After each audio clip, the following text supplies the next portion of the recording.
UP board class 12 के प्यारे विद्यार्थियों, आपके लिए आया है 24 फरवरी का हिंदी का सबसे बेहतरीन वायरल मॉडल पेपर जो हम आपको बताने वाले हैं। और इसके सभी प्रश्न आपके 24 फरवरी के एग्जाम में फंसने की संभावनाएं हैं, पूरी संभावनाएं हैं। 100% ये वायरल पेपर है और 100% सोल्यूशन के साथ ये पूरा पेपर हम आपको बताने वाले हैं, एक्सप्लेन करने वाले हैं। तो सभी लोग वीडियो को लाइक कर दें और चैनल को सब्सक्राइब कर दें। अब यहाँ पे आपका समय 3 घंटा 15 मिनट है। 15 मिनट आपको सिर्फ पेपर पढ़ना है और उसके बाद फिर आपको लिखना स्टार्ट करना है। सामान्य निर्देश में क्या लिखा हुआ है? प्रारंभ के 15 मिनट परीक्षार्थियों के प्रश्न पत्र पढ़ने के लिए निर्धारित हैं। इस प्रश्न पत्र में 2 खंड है, दोनों खंडों के सभी प्रश्नों को उत्तर देना अनिवार्य है। तो साथियों, सभी लोग इस वीडियो को जल्दी से जल्दी देख लेंगे क्योंकि बहुत इंपॉर्टेंट वीडियो है और इसके प्रश्न आपके फंसने की बहुत ही संभावनाएं हैं यहाँ पे। और ये 24 फरवरी के लिए सबसे वायरल पेपर है। तो पहला खंड का है। खंड का में आपके सारे ऑब्जेक्टिव प्रश्न होंगे। तो पहला प्रश्न हमारा यही है कि भाग्यवती उपन्यास के लेखक कौन है? भाग्यवती उपन्यास के लेखक कौन है? तो मैं सीधा आपको उत्तर बताऊंगा, Shraddharam Phillauri. Shraddharam Phillauri option number 1 correct हो जाएगा। यहाँ पे दूसरा है, हिंदी में प्रथम डायरी के लेखक कौन है? बहुत बार रिपीटेड प्रश्न आया है, हिंदी में प्रथम डायरी के लेखक कौन है? तो नरदेव शास्त्री वेदतीर्थ। नरदेव शास्त्री वेदतीर्थ। गा है, डॉक्टर वासुदेव शरण अग्रवाल द्वारा लिखित निबंध संग्रह क्या है? तो डॉक्टर वासुदेव शरण अग्रवाल द्वारा लिखित निबंध संग्रह है कला और संस्कृति। ऑप्शन नंबर 1 करेक्ट हो जाएगा। कन्हैया लाल मिश्र प्रभाकर द्वारा लिखित संस्मरण विधा की रचना कौन है? कन्हैया लाल मिश्र प्रभाकर द्वारा लिखित, इनकी जीवनी मैंने अपलोड की है और जो रॉबर्ट नर्सिंग होम में चैप्टर है उसके मैंने प्रमुख गद्यांश भी बना करके चैनल पे अपलोड किया है और उससे सिर्फ 2 ही गद्यांश आपके इंपॉर्टेंट हैं। आप वीडियो जाके पूरी तरह देख लें, ठीक है। कन्हैया लाल मिश्र प्रभाकर द्वारा लिखित संस्मरण विधा की रचना क्या है? तो दीप जले शंख बजे। ऑप्शन नंबर 4 सही होगा। वैचारिकी शोध और बोध कृति के रचनाकार कौन है? तो प्रोफेसर जी सुंदर रेड्डी हैं। फिर यहाँ है, भवानी प्रसाद मिश्र निम्नलिखित में से किस सप्तक में संकलित हुए हैं? तो इसका उत्तर हो जाएगा दूसरा सप्तक में, ठीक है। भवानी प्रसाद मिश्र निम्नलिखित में से किस सप्तक में संकलित हैं? तो दूसरा सप्तक में। फिर खा वाला प्रश्न है, कौन सा काव्य आंदोलन स्थूल के प्रति सूक्ष्म का विद्रोह है? तो ये है छायावाद। ऑप्शन नंबर 1 करेक्ट हो जाएगा। फिर यहाँ पे बीती विभावरी जागरी कविता प्रसाद जी की किस कृति में संकलित है? तो लहर में संकलित है। फिर यहाँ पे घा वाला प्रश्न है, निम्नलिखित में किस कवि को ज्ञानपीठ पुरस्कार नहीं मिला? तो नहीं पे जरूर जोर देंगे क्योंकि अगर आप नहीं देखेंगे सुमित्रा नंदन पंत देख के फट से आंसर लगा देंगे, आपको गलत हो जाएगा। आपको उस कवि को चूज करना है जिसको ज्ञानपीठ पुरस्कार नहीं मिला हुआ है। तो किसको नहीं मिला हुआ है? अभी गजानन माधव मुक्तिबोध को नहीं मिला हुआ है। बाकी सुमित्रा नंदन पंत, रामधारी सिंह दिनकर, महादेवी वर्मा, इन तीनों को ज्ञानपीठ पुरस्कार मिल चुका है। निम्नलिखित में से कौन सी अज्ञे की काव्य कृति नहीं है? अज्ञे की काव्य कृति नहीं है, ये आपको पता करना है। फिर से नहीं पे जोड़ देंगे। इंद्रधनुष रौंदे हुए ये है। ऐसा कोई घर आपने देखा ये भी है। कला और बूढ़ा चांद। कला और बूढ़ा चांद ये अज्ञे की काव्य कृति नहीं है। तो भाई अज्ञे की कौन सी काव्य कृति नहीं है? कला और बूढ़ा चांद। तो कला और बूढ़ा चांद किसकी है? तो ये सुमित्रा नंदन पंत की है। किसकी है? सुमित्रा नंदन पंत की है, ठीक है। फिर अगला प्रश्न यहीं पे गद्यांश है। गद्यांश आपका 10 नंबर का आता है। तो बच्चों, तीसरा प्रश्न हमारा आता है, निम्नलिखित गद्यांशों पर आधारित प्रश्नों के उत्तर दीजिए। ये 5 गुणे 2 यानी 10 नंबर का है। यहाँ पे आपके 5 प्रश्न हो, प्रत्येक 2-2 मार्क्स के होंगे। 10 मार्क्स आपको यहाँ से गद्यांश पर मिलेंगे। इसमें आपको ऑप्शन भी मिलेगा। तो यहाँ पे देखिए क्या है, जिस जंगल में जिस प्रकार अनेक लता वृक्ष और वनस्पति अपने अदम्य भाव से उठते हुए पारंपरिक सम्मिलित से अविरोधी स्थिति प्राप्त करते हैं, उसी प्रकार राष्ट्रीय जन अपनी संस्कृतियों के द्वारा एक दूसरे के साथ मिलकर राष्ट्र में रहते हैं। जिस प्रकार जल के अनेक प्रवाह नदियों के रूप में मिलकर समुद्र में एक रूपता प्राप्त करते हैं, उसी प्रकार राष्ट्रीय जीवन के अनेक विधियां राष्ट्रीय संस्कृति में समन्वय प्राप्त करती हैं। समन्वय युक्त जीवन ही राष्ट्र का सुखदायी रूप है। उपर्युक्त गद्यांश के पाठ और लेखक का नाम बताइए। तो यहाँ पे आपका पहला प्रश्न यही होता है गद्यांश में। उपयुक्त गद्यांश के पाठ का शीर्षक है राष्ट्र का स्वरूप। तो राष्ट्र का स्वरूप चैप्टर के मैंने प्रमुख गद्यांश की एक वीडियो बनाई है जिसमें हमने राष्ट्र के स्वरूप के जो लेखक हैं उनके जीवनी के साथ वो पूरा मैंने वीडियो अपलोड किया। आप लोग जाके वीडियो देख सकते हैं। और इसके लेखक वासुदेव शरण अग्रवाल हैं, यानी वासुदेव शरण अग्रवाल की जीवनी भी मैंने वहाँ अपलोड की है। पूरा चैप्टर मैंने 10 मिनट में पढ़ाया है। पूरा वीडियो वहाँ देख लीजिए, आपको चैप्टर का क्लियर हो जाएगा। रेखांकित अंश की व्याख्या है, तो यहाँ पे देखिए जो हाईलाइटेड अंडरलाइन वर्ड है इनको हमें एक्सप्लेन करना है। तो क्या है भाई व्याख्या? राष्ट्रीय संस्कृति अथवा राष्ट्र के अस्तित्व के लिए भाषा, धर्म, जाति, संप्रदाय आदि पर आधारित भेदभाव को विस्मृति कर देना चाहिए और पारस्परिक प्रेम एवं व्यवस्था में एकता की भावना का परिचय देना चाहिए। इस प्रकार के समन्वयात्मक भावना के परिणाम स्वरूप ही किसी राष्ट्र के नागरिक सुख जीवन व्यतीत करने में सफल हो सकते हैं। ठीक है, तो ये रेखांकित अंश की व्याख्या हो गई। विभिन्न संस्कृतियों के, फिर अगला प्रश्न है, यहाँ से आपके ऊपर 2 मार्क्स मिल जाएंगे और यहाँ पे 2 मार्क्स मिल जाएंगे। फिर यहाँ पे बच्चों आपका तीसरा प्रश्न है, विभिन्न संस्कृतियों के मिलन की तुलना किससे की गई है? तो विभिन्न संस्कृतियों के मिलन की तुलना जंगल एवं समुद्र से की गई है। किससे? यहाँ पे से होना चाहिए, किससे की गई है? किस मिलन की तुलना किससे की गई है? ठीक है, फिर यहाँ पे भी आपको 2 मार्क्स मिल जाएंगे। फिर अदम्य और विरोधी का शब्दार्थ बताइए, तो अदम्य का अर्थ है प्रबल या प्रचंड, एंड अविरोधी का अर्थ है विरोध ना करने वाला। इस प्रकार आपको 2 मार्क्स यहाँ मिल जाएंगे। जंगल और राष्ट्रीय जन में क्या समानता है? जंगल और राष्ट्रीय जन में यह समानता है कि इनमें विविधता होते भी एकता रहती है। यहाँ से भी आपको 2 मार्क्स मिल जाएंगे। इस प्रकार आपको यहाँ से 10 से 10 मार्क्स मिल जाएंगे और पक्का गद्यांश में आपको 10 में 10 मार्क्स मिलते हैं। फिर इसके अलावा अगर आपको ऊपर वाला नहीं आता है तो आप दूसरा अथवा वाला प्रश्न चूज कर सकते हैं। अशोक का वृक्ष, तो भाई अशोक के फूल से ही चैप्टर है क्योंकि यहाँ पे अशोक लिख के आ गया है। अशोक का वृक्ष जितना भी मनोहर हो, जितना भी रहस्यमय हो, जितना भी अलंकारमय हो, परंतु वह उस विशाल सामंत सभ्यता की परिष्कृति रुचि का ही प्रतीक है जो साधारण प्रजा के परिश्रमों पर पली थी। उसके रक्त के संचार कणों को खाकर खड़ी हुई थी और लाखों करोड़ों की उपेक्षा से जो समुद्र हुई थी वे सामंत उखड़ गए, समाज ढह गए और मदनोत्सव की धूमधाम भी मिट गई। तो ये आपका गद्यांश है। फिर से पहला प्रश्न वही है, 2 मार्क्स का। उपयुक्त गद्यांश के पाठ और लेखक का नाम लिखिए। तो उपयुक्त पाठ के शीर्षक का नाम है अशोक के फूल, ये अशोक के फूल है तथा लेखक का नाम है हजारी प्रसाद द्विवेदी। रेखांकित अंश की व्याख्या कीजिए। तो लेखक का कहना है कि संसार का नियम है कि जो वस्तु अथवा परंपरा है वह समय के साथ परिवर्तन होती है, कुछ समय पश्चात उसके स्वरूप में अमूलचूल परिवर्तन होकर वह एक भिन्न रूप में हमारे सामने होती है। यही बात संस्कृति के संदर्भ में भी होती है। यही कारण है कि सभी सम्राटों और सामंतों ने जिस विलायसी और चाटुकार संस्कृति को जन्म दिया था वह मन को लुभाने वाली और व्यक्ति को उन्मुक्त करने वाली संस्कृति धीरे धीरे समाप्त हो गई। ठीक है, तो ये इसकी व्याख्या हो गई। 2 मार्क्स यहाँ से आपको मिल जाएंगे। फिर तीसरा क्वेश्चन है, सामंत सभ्यता की परिष्कृत रुचि का प्रतीक कौन है? तो सामंत सभ्यता की परिष्कृत रुचि का प्रतीक अशोक का वृक्ष है। 2 मार्क्स आपको यहाँ से मिल गए। फिर लाखों करोड़ों की उपेक्षा से कौन समृद्ध हुई थी?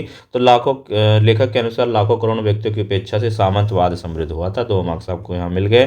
फिर 5वां प्रश्न है, आज उस सामंत सभ्यता की क्या स्थिति है? तो लेखक के अनुसार आज उस सामंत सभ्यता की स्थिति यह है कि वे उखड़ गए हैं, उनका समाज ढह गया है और उनके विलासितापूर्ण जीवन की धूमधाम मिट गई है। 2 मार्क्स आपको यहाँ से मिल जाएंगे। फिर चौथा प्रश्न आपका यहाँ से आता है, निम्नलिखित पद्यांशों पर आधारित प्रश्नों के उत्तर दीजिए। 5×2 10 मार्क्स का आपको यहाँ से क्लियर हो जाएगा। क्या है भाई? चिर सजग आंखें उनीदी आज कैसा व्यस्त बाना, जाग तुझको दूर जाना, अचल हिमगिरी के हृदय में आज चाहे कंप होले, या प्रलय के आंसुओं में मौन अलसित व्योम रोले, आज पी आलोक को डोले तिमिर की घोर छाया, जाग या विद्युत शिखाओं में निठुर तूफान बोले, पर तुझे है नास पथ पर चिन्ह अपने छोड़ आना, जाग तुझको दूर जाना। तो ये यहाँ पे पद्यांश है, इसकी आपकी भी 10 नंबर का आता है। 5×2 यानी 10 मार्क्स, यानी यहाँ भी आपके 5 क्वेश्चन होंगे। पहला प्रश्न है, उपयुक्त पद्यांश के शीर्षक को कवि का नाम लिखिए। रेखांकित अंश की व्याख्या कीजिए। जो ऊपर है, प्रस्तुत पद्यांश के माध्यम से कवयित्री ने पथिक को क्या प्रेरणा दी है? मार्ग में आने वाली अनेकानेक कठिनाइयों के बावजूद भी पथिक को विनाश और विध्वंस के बीच क्या छोड़ जाना है? हिमगिरी शब्द के 2 पर्यायवाची शब्द लिखिए। तो इस प्रकार आपके प्रश्न हो जाते हैं। इनका आंसर नीचे लिख रखा है मैंने। पहला प्रश्न वही है कि पद्यांश का हमें शीर्षक और कवि का नाम बताना है। तो आप सीधे शीर्षक का नाम गीत 1 और कवियत्री का नाम महादेवी वर्मा इस प्रकार भी लिख सकते हैं, या आप अपने पद्यांश के संदर्भ को इस प्रकार लिख सकते हैं। प्रस्तुत पद्यांश श्रीमती महादेवी वर्मा द्वारा रचित सांध्य गीत नामक कविता संग्रह से हमारी पाठ्य पुस्तक काव्यांजलि में संकलित गीत प्रथम शीर्षक कविता से उद्धृत है। ठीक है, रेखांकित अंश की व्याख्या। जो यहाँ पे आपको रेखांकित अंश दिखाई दे रहे हैं, इनकी व्याख्या यहाँ पे लिख रखी है। कवियत्री, इसी प्रकार आपको प्रश्न जो है एग्जाम में भी लिखना है। कवियत्री महादेवी वर्मा कहती हैं कि हे पथिक, तुम्हारी सदा सचेत रहने वाली आंखों में यह खुमारी कैसी है और तुम्हारी वेशभूषा इतनी अस्त व्यस्त क्यों हो रही है? ऐसा प्रतीत हो रहा है कि तुम अपने घर पर ही विश्राम कर रहे हो। संभवतः तुम यह भूल गए हो कि तुम्हें लंबी यात्रा पर जाना है, इसलिए तुम जाग जाओ, क्योंकि तुम्हारा प्राप्य या लक्ष्य बहुत दूर है। इसलिए तुम्हें आलस्य में पड़े ना रहकर तुरंत निकल जाना चाहिए। आशय यह है कि साधक को साधना मार्ग में अनेक कठिनाइयों बाधाओं का सामना करना पड़ता है। जो साधक इनसे घबरा कर या हताश होकर बैठ जाता है वह अपने लक्ष्य तक कभी नहीं पहुंच पाता। इसलिए साधक को आगे बढ़ते रहने के लिए सदैव तत्पर रहना चाहिए। तीसरा प्रश्न क्या था यहाँ पे देखिए, प्रस्तुत पद्यांश के माध्यम से कवयित्री ने पथिक को क्या प्रेरणा दी है। तो इसका उत्तर तीसरा यहाँ लिख रखा है कि प्रस्तुत पद्यांश के माध्यम से कवयित्री ने पथिक को निरंतर अपने लक्ष्य की ओर बढ़ते जाने की प्रेरणा दी है। फिर चौथा प्रश्न यहाँ पे देखिए लिखा है कि मार्ग में आने वाले अनेकानेक कठिनाइयों के बावजूद भी पथिक को विनाश और विध्वंस के बीच क्या छोड़ जाना है।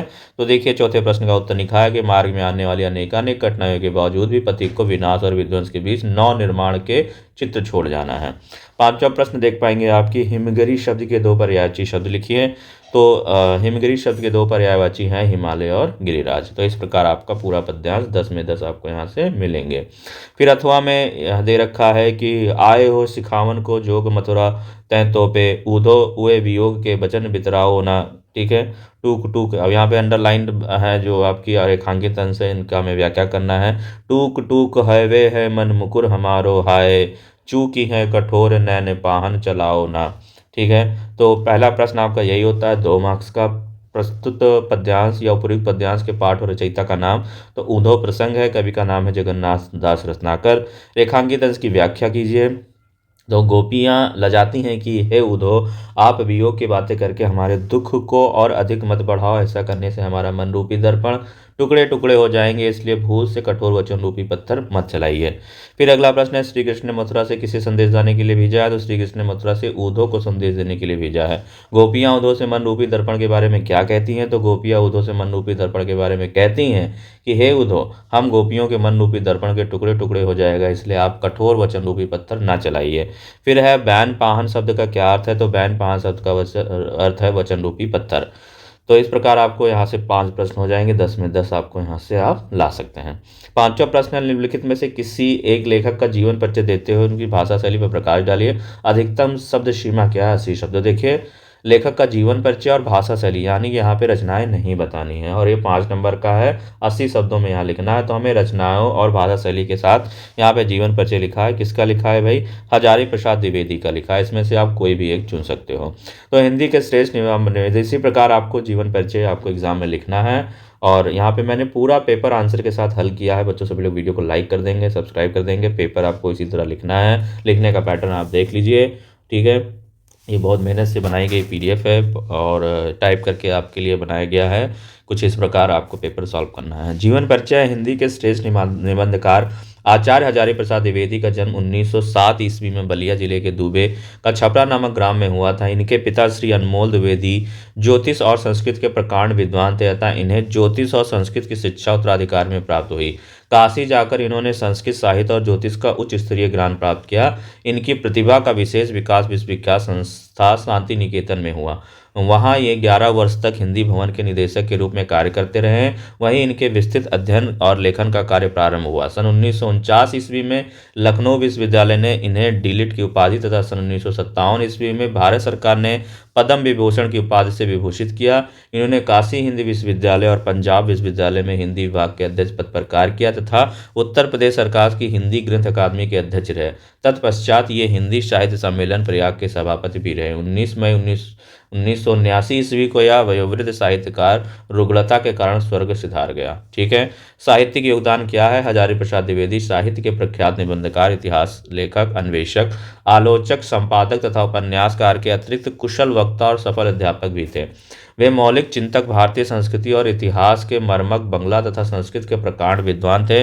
इनकी रचनाओं में नवीनता और प्राचीनता का अपूर्व समन्वय था। इनके साहित्य पर संस्कृत भाषा, आचार्य रामचंद्र शुक्ल और रविन्द्रनाथ ठाकुर का स्पष्ट प्रभाव है। इन्होंने विश्व भारती और अभिनव भारती ग्रंथमाला का संपादन किया। इन्होंने अपभ्रंश और लुप्तप्राय जैन साहित्य को प्रकाश में लाकर अपनी गहन शोध दृष्टि का परिचय दिया।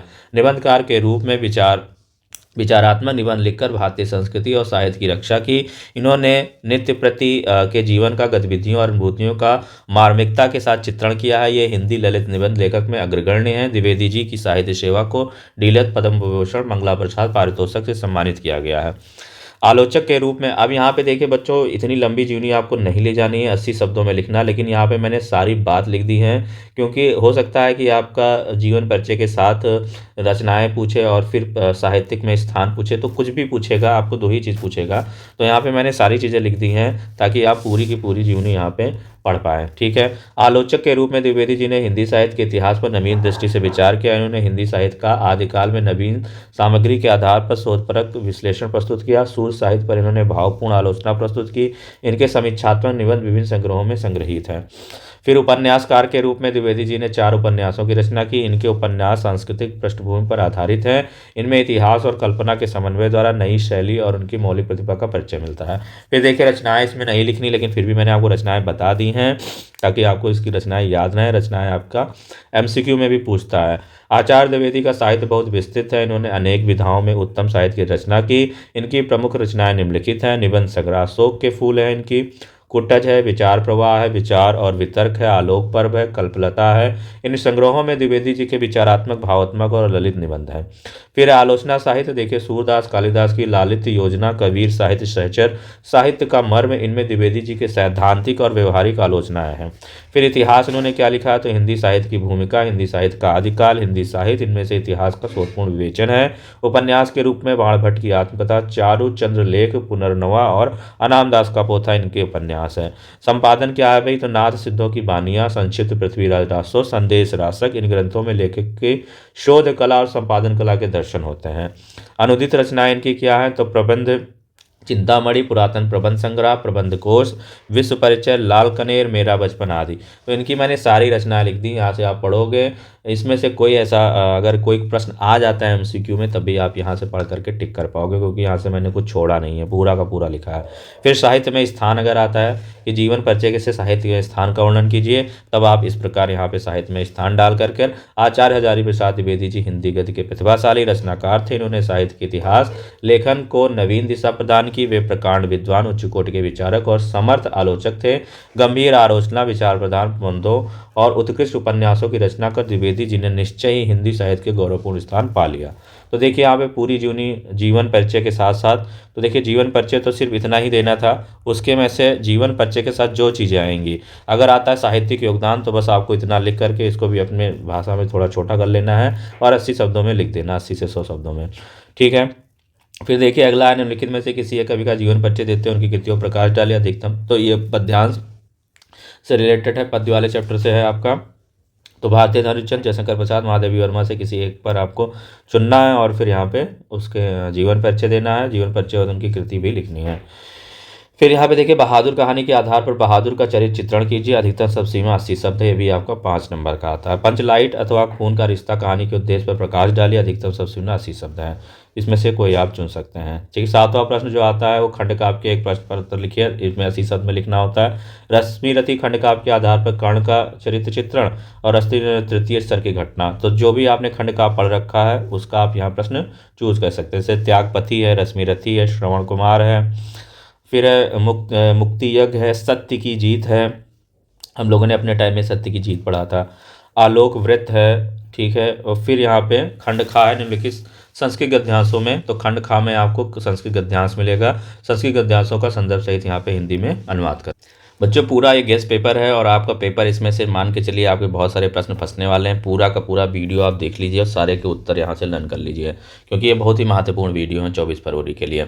यहाँ पे देखेंगे संस्कृत गद्यांश दे रखा है, अथेका सुकना सर्वेशा मध्याता। ठीक है, यहाँ पे आपको दिख रहा, पढ़ लीजिए। और आपको पता करना है कि इसका संदर्भ लिखना है, तो पशु गद्यांश हमारी पाठ्यपुस्तक संस्कृत के जातक कथा से लिया गया है। पाठ जो है ये उलूक जातक खंड से अवतरित है, ये संदर्भ हो गया। ठीक है।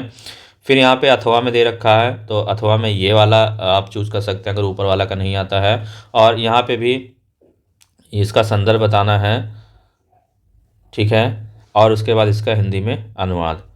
तो देखिए ये वाला जो है, सप्त सप्त शव वर्षाण यावत अमृत प्राप्त्युपायम चिंतयनम मूल शंकरा, ये चैप्टर कहाँ से लिया गया है, तो पाठ्य पुस्तक संस्कृत के महर्षि दयानंद नामक पाठ से ये अवतरित है।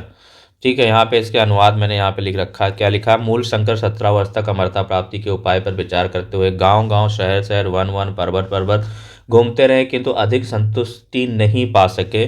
अनेक विद्वानों से व्याकरण, वेदांत आदि शास्त्र तथा योग विद्या सीखी। नर्मदा नदी के तट पर पूर्णानंद